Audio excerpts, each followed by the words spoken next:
महावितरणमधील बाह्य स्रोत कंत्राटी कामगारांचं नोव्हेंबर 2024 ते जानेवारी 2025 या 3 महिन्यांचं थकीत वेतन तसेच एप्रिल 2024 ते सप्टेंबर 2024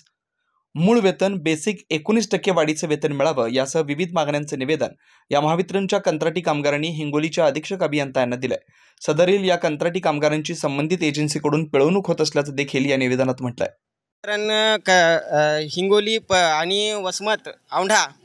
आणि कळमनुरी या शेनगाव आणि पूर्ण जिल्ह्यातले आम्ही महावितरणचे कंत्राटी कर्मचारी आहोत। त्याच्यामध्ये ऑपरेटर आणि टेक्निशियन आहेत। आमची मागणी आहे की आमचं 3 महिने झालं वेतन थकीत आहे, आमचं 3 महिने झालं वेतन मिळालेलं नाही।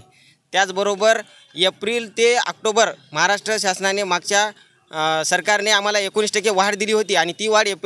दिवाळीपूर्वी अदा करण्याचे परिपत्रकसुद्धा महावितरणने मुख्य कार्यालयाने काढले होते, पण अद्यापपर्यंत आम्हाला 19% वाढ मिळाली नाही आणि आमचं आता सध्या जे काही वेतन आहे ते सुद्धा वेतन मिळालेलं नाही। त्यामुळे आज आम्ही माननीय अधीक्षक अभियंता यांना निवेदन देण्यासाठी आम्ही 4ही तालुक्यातले आणि सर्व कंत्राटी कर्मचारी आम्ही इथे जमा झालो आहोत। माननीय अधीक्षक अभियंता यांच्याशी भेट करून आम्ही ते निवेदन देणार आहोत आणि दिल्यानंतर त्यावर आम्ही एक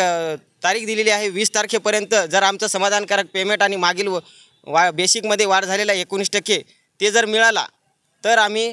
आमच्या उपोषण स्थगित करणार, नाही तर आम्ही काय करणार 20 तारखेच्या नंतर 24 तारखेपासून महावितरणच्या या अधीक्षक अभियंता साहेबांच्या कार्यालयासमोर आम्ही हिंगोली जिल्ह्यातील सर्व तालुक्यातील सर्व कंत्राटी कर्मचारी टेक्निशियन ऑपरेटर बेमुदत आमरण उपोषण करणार अशी आमची निवेदनाद्वारे माननीय एससी साहेब अधीक्षक अभियंता साहेब यांना आम्ही मागणी केलेली आहे। व्यवस्थापक कामगार संघटनेचा जिल्हाध्यक्ष संदीप कांबळे, जे आता राऊत साहेबांनी जे सुसंवादचे संवाद साधलेला आहे, बिलकुल अशा तऱ्हेने उद्या 20 तारखेपासून आम्ही बेमुदत आमरण उपोषणात बसण्यास तयार आहोत आणि संघटनेचा जाहीर पाठिंबा आहे। चे सहकारी राऊत साहेब यांनी जे काही आपल्याला सूचना सांगितलेल्या आहेत त्याप्रमाणे आम्हाला शासनाने जे 19% कंत्राटी कामगारांना बेसिकमध्ये वाढ दिलेली आहे ती तर आम्हाला पाहिजेच आणि आमचं एरियस पाठीमागचं जे थकलेलं आहे ते पण पाहिजे आणि 3 महिन्याचं मागील